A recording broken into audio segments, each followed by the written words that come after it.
EA Sports. It's in the game.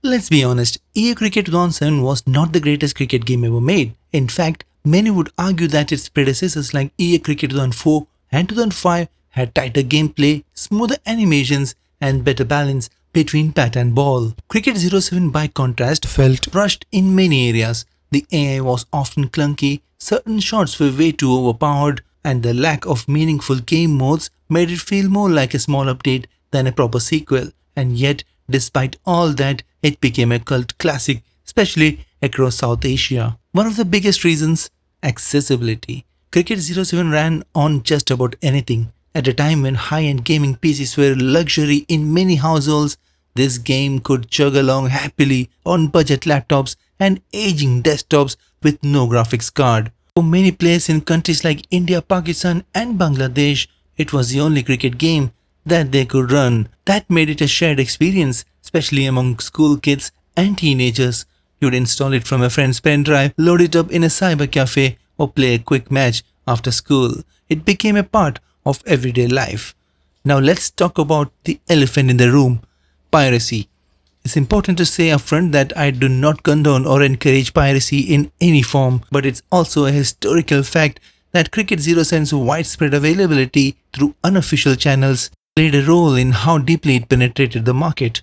Meanwhile, other games like the Brian Lara series by Codemasters, which arguably had a better gameplay and realism, were harder to find, more expensive, and came with tougher copy protection. In many regions, that meant fewer people even knew those games existed, while EA Cricket 07 was everywhere. But here's the thing: Cricket 07 did not age all that well. The animations are stiff, the bowling mechanics are bare bones, and there's hardly any depth once you've played a few tournaments. There's no real career mode, no online play, and very little incentive to keep grinding. Once you figured out that shot timing and pitch behavior, it quickly turned into a rinse and repeat experience. If you're being objective, it's hard to argue that it's a great game by modern or even mid-2000s standards. So why do we remember it so fondly? The answer lies in the modding community. This is where the game truly evolved. Fans created incredibly detailed patches featuring everything from real-life players, jerseys, stadiums, and full IPL seasons to custom menus and music. Some of these patches made the game feel almost like a brand new title. People would look forward to Cricket 07 IPL patch 2012 like it was a new release, and that tradition continued for years. Even today, you'll find active YouTube channels and websites releasing new versions of old modes. EA did not update the game, but the fans never stopped. In many ways, Cricket 07 became a blank canvas. It allowed people to reshape the game in their own vision. You wanted to play a World Cup with accurate scores? Done. You wanted to relive an India vs Pakistan rivalry with full presentation packages? Just download the patch.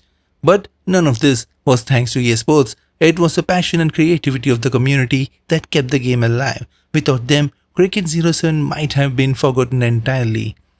And let's not forget, EA never released another cricket game after this. Cricket 07 ended up being the final entry in the series almost by accident. There was no grand farewell, no final polished update, just a silent exit, and yet the game stayed with us. Maybe it's because there was nothing to replace it. Maybe it's because the memories we built around it: school tournaments, living room rivalries, patchmaking marathons.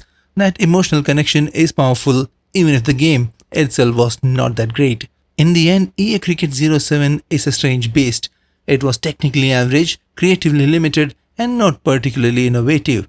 But it became an icon, not because of what EA created, but because of what the community turned it into. Its flaws did not stop people from loving it. If anything, the lack of polish made it easier for fans to rebuild in their own way. That's why even now it holds a special place in gaming history. Not as the best cricket game ever, but perhaps the most beloved. Got your own memories of EA Cricket 07? Let me know in the comments. I'd love to hear your stories. And if you enjoyed this deep dive, don't forget to like, share and subscribe for more nostalgic cricket gaming content. Thanks for watching. I'll see you in the next innings.